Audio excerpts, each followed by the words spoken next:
Everybody else okay? Okay, so my spiritual director is a homie I've known for 20 years who every morning at 4 a.m. he emails me. And he, prays. And then he writes his reflection. And, I've known him for a long time, gang member, addicted for very many years. And now he's just like this luminous spirit.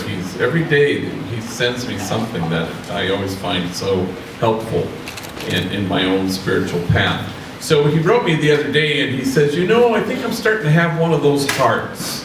The heart that isn't bothered by stuff. So I mentioned that to somebody and she said, how do I get one of those hearts, And, certainly part of it is cultivating the heart in prayer, as this guy does.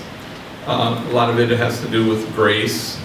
But a lot of it has to do with a decision. You just decide to have one of those hearts that isn't bothered by stuff. So I was thinking about this Buddhist monk who was a poet, who one night some burglar came in and robbed his whole little humble abode and walked off with everything. And the monk was asleep, then he woke up and he saw that his whole little humble home had been robbed blind. But the thief had left the door open, and so the moonlight was kind of filling his room, and he wrote this little poem. Even the burglar failed to steal the moonlight. What a peaceful evening this.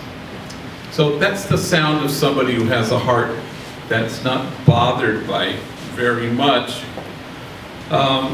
It reminded me of a thing that's hanging up somewhere in my office, in my clutter there. A woman, in 2010, we had to lay off 300 people.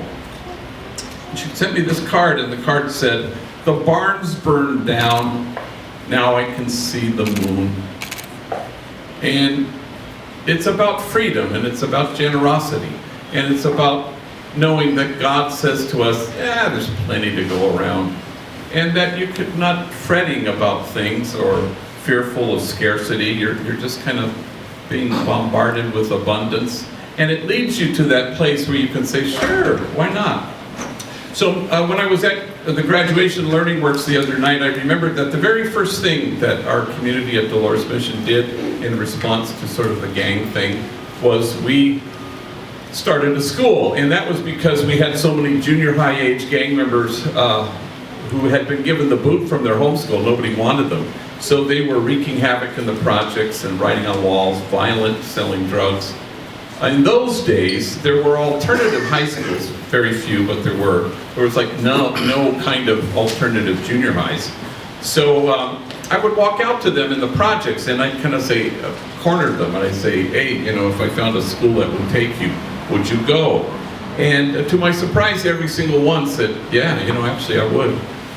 And then I couldn't find a school that would take them, so that kind of forced my hand. So right across the street from Dolores Mission Church, it was Dolores Mission Elementary School, our parochial school. And the first 2 floors, grades K to 8. But the entire 3rd floor was the convent where the nuns lived, and there were 6 Belgian nuns.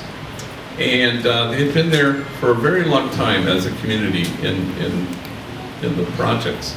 And they had very thick accents and brilliant hearts.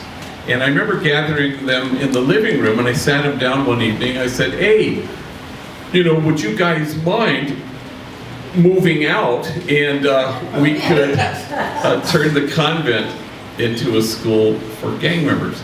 And I'll never forget, they looked at each other, and they all went, sure, like that. And that was the extent of their discernment process.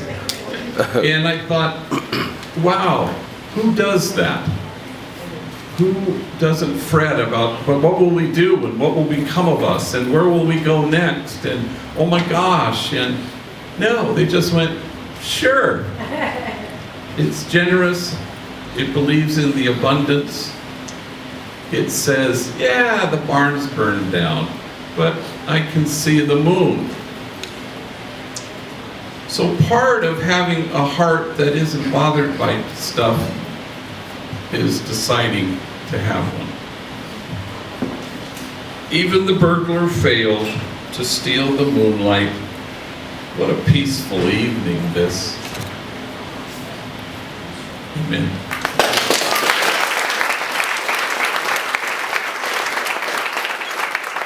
What a privilege to have the birthday girl lead us in prayer.